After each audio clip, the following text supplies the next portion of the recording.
नमस्कार. श्री स्वामी समर्थ. स्वामी चरित्रसार या चॅनलमध्ये आपलं स्वागत आहे. स्वामी तुमच्या सर्व चांगल्या इच्छा पूर्ण करत हीच स्वामींच्या चरणी प्रार्थना करते आणि आपल्या व्हिडिओला सुरुवात करते.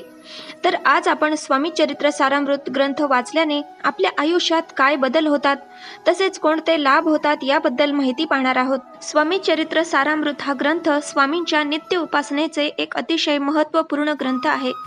या ग्रंथामध्ये स्वामी समर्थांच्या अद्भुत लीलांपैकी काही लीलांचा समावेश करण्यात आलेला आहे. या ग्रंथाचे 108 पारायण केल्याने आपल्या सर्व इच्छा पूर्ण होऊन स्वामींचा कृपाशीर्वाद लाभतो. या ग्रंथामध्ये एकूण 21 अध्याय आहेत. प्रत्येकाने रोज क्रमशः 3-3 अध्याय वाचायला हवेत. स्वामी चरित्राचा हा ग्रंथ अतिशय दिव्य असा ग्रंथ आहे.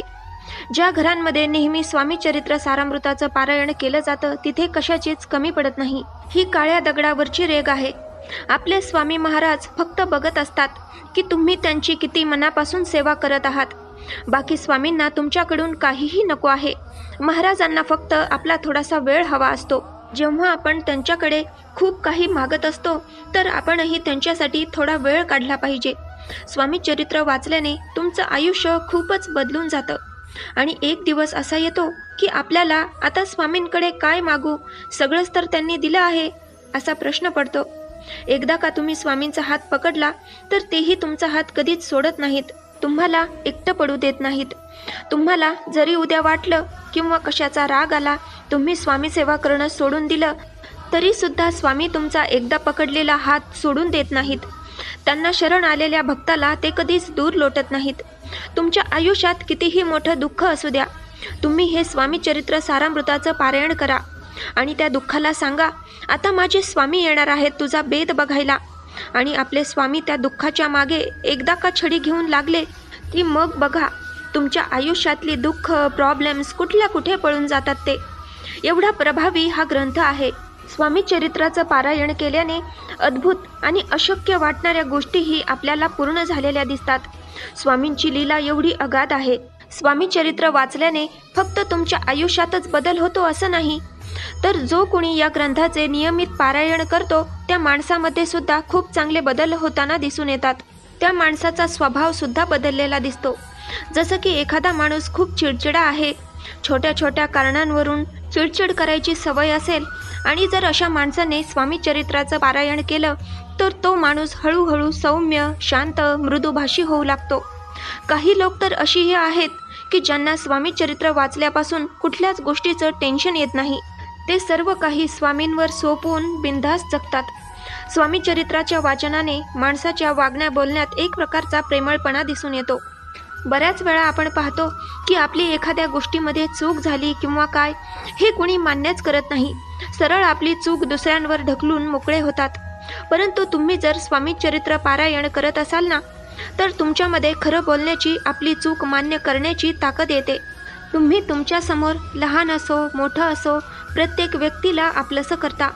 तुमच्यामध्ये एखाद्या गरजवंतांना मदत करण्याची भावना निर्माण होते. एवढा शक्तिशाली असा हा स्वामी चरित्राचा ग्रंथ आहे.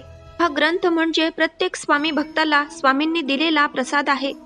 ज्याप्रमाणे आपण आपल्या घरामध्ये आपले आई वडील, आजी आजोबा, सासू सासरे यांची सेवा करतो, त्यांची काळजी घेतो, त्यांना काय हवं नको ते बघतो, त्यांचे हातपाय दुखत असतील तर ते चेपून देतो, त्यामुळे ही मंडळी सुद्धा आपल्याला खूप जीव लावते, आपले लाडही करतात.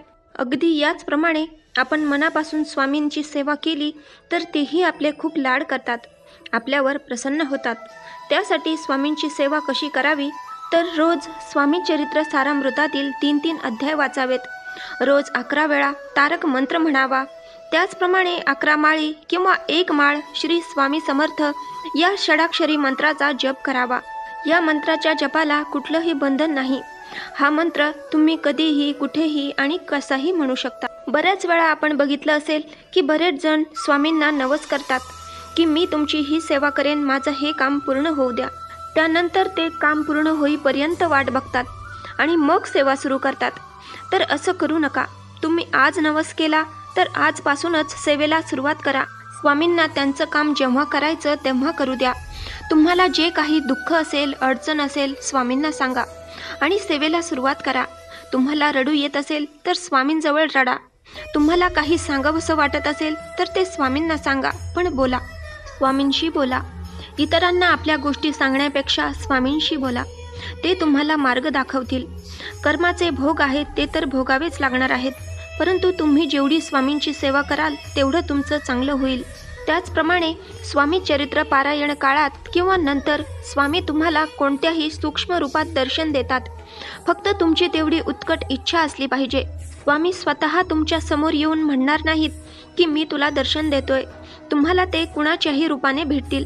तुम्हाला ते ओळखता आलं पाहिजे. तर अत्यंत पवित्र असा हा स्वामी चरित्र सारामृत ग्रंथ प्रत्येकाने एकदा तरी वाचावा. मग तुम्ही म्हणू शकणार नाहीत की स्वामी दिसतच नाहीत म्हणून. तुम्हालाही प्रत्यय नक्कीच येईल. तर स्वामींबद्दल मी पामर काय बोलणार, सगळं काही स्वामीच बोलतील. आज एवढ्यावरच थांबते. व्हिडिओ आवडला तर लाईक करा, शेअर करा, सबस्क्राईब करा, जेणेकरून माझे पुढचे सर्व व्हिडिओ तुमच्यापर्यंत सर्वात आधी पोहोचतील. चला तर मग भेटूयात पुढच्या व्हिडिओमध्ये. तोपर्यंत श्री स्वामी समर्थ. जय जय स्वामी समर्थ.